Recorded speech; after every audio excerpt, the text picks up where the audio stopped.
This is breaking news from the Las Vegas Review-Journal, sponsored by Michael Gaughan's South Point Hotel, Casino, and Spa. Situation, and I think there's a lot of feeling and sentiment you can tell in our building, and I'm sure around the league. Just concerned for his well-being, and as it should be. And so I thought that Sean and Zach did a great job, of handling the situation as obviously as well as they could the other night, and we'll continue to be thinking about them and hoping for good news, obviously, as we go through the week. So it's a difficult situation. I think the players, we did a good job this morning. Our Dr. Singh, educated them a little bit on what we know about that scenario, just so they have peace of mind about what actually occurred as best we know it. And all of our support staff and coaching staff, everybody that the players would need are here today. We'll be here all week in case they need anything else. But again, our thoughts and prayers are with Damar and his family and the entire Bills organization. Josh, as somebody, you have a son playing football, did what happened kind of hit you on another level as just a parent? Yeah, I talked with my wife about it yesterday. We know this is a game that is, it's a physical game. I don't like to use the word violent. That's, obviously we're not trying to do that.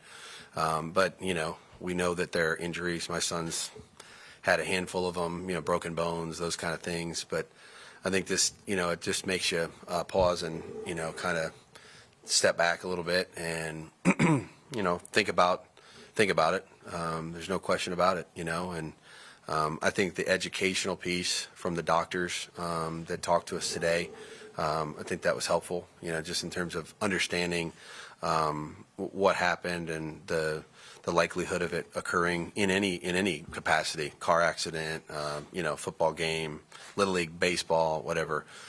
Just having an understanding of what it is and what happened, I think was helpful to everybody.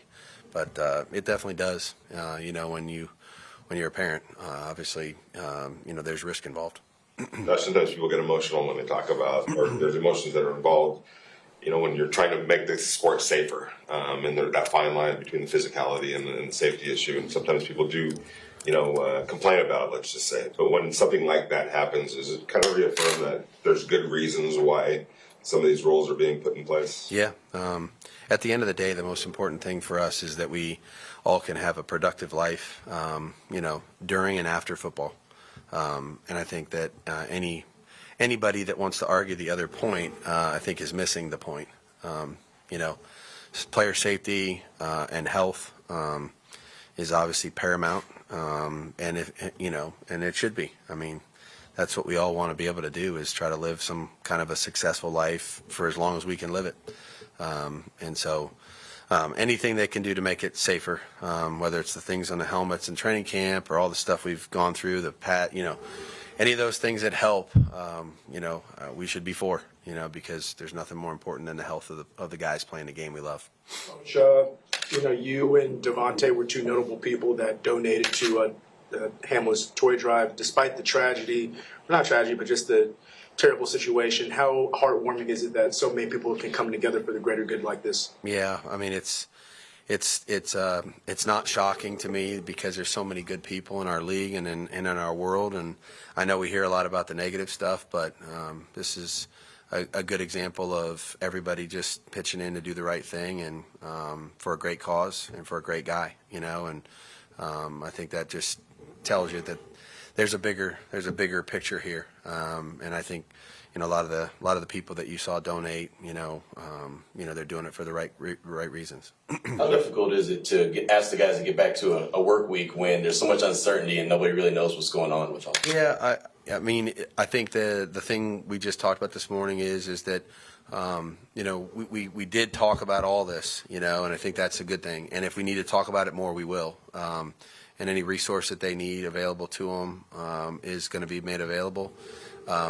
I think that we'll do the best thing we can in terms of blessing them with our effort and attention to detail, so that we can do the right things and be as competitive and as ready to go on Saturday as we can. Certainly, if anything else is needed in the next 3 or 4 days here, then that'll trump that. But each person handles it differently, Q, so I'm not going to tell them how to deal with it, in terms of their feelings or the way they go about it.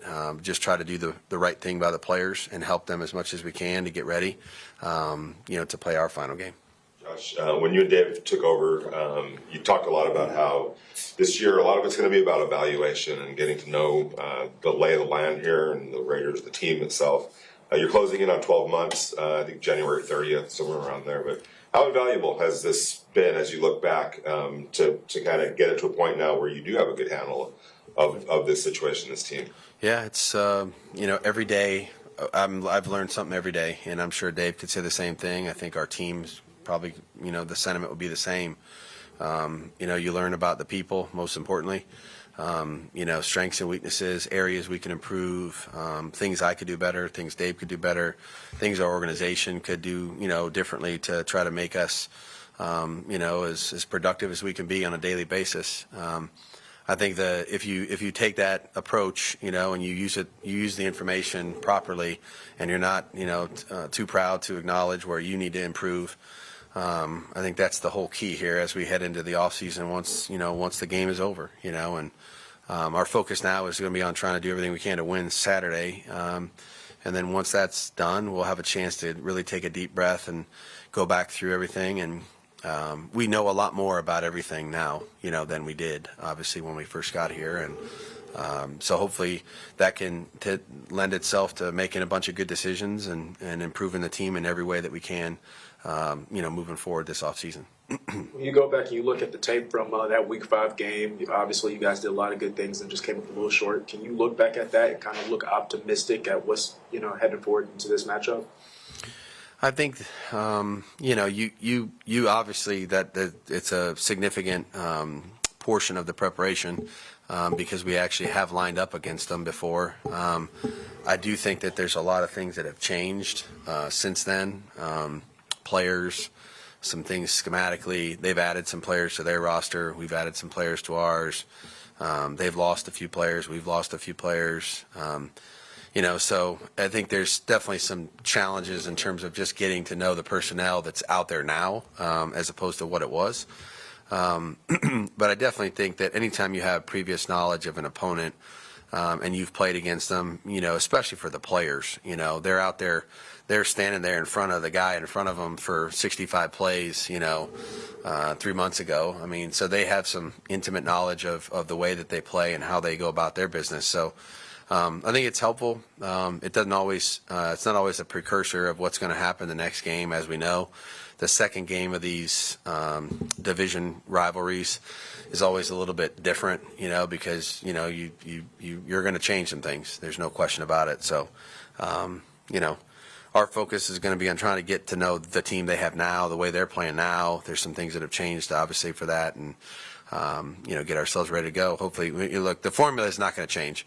We're going to need to get off to a good start. I mean, when they get off to a good start and they play the game the way they want to play it, it's difficult. And obviously taking care of the football, not giving them extra opportunities, is a huge part of attempting to beat them. So. This is as good a team, we talked about that last week. It's the same thing. I mean, there's 2 teams in a row. I'd say this is as good of a football team as we're going to play. Obviously, Andy's done it a long time. They're playing in his vision and the way they want him to play. They have a lot of really, really good players. They're really well coached, and you got to do a lot of things right to beat them. So it'll be a big challenge. How much of a concern is Jarrett's elbow? And I guess somewhat related to that, is there an emergency plan behind Chase? I'm not overly concerned about it. He's, just, I think it's normal bumps and bruises. You guys saw he took a few hits. So, I mean, I think we should be okay there. But he and Chase will, get ready to go just like they did last week.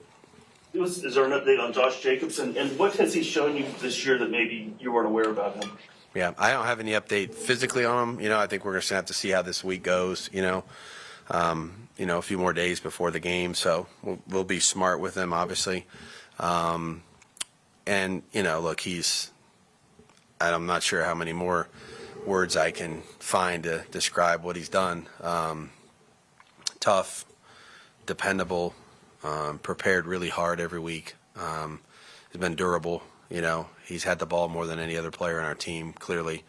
And he's really done a great job of keeping himself, healthy and available all season long, even though he's been banged up, a number of different times.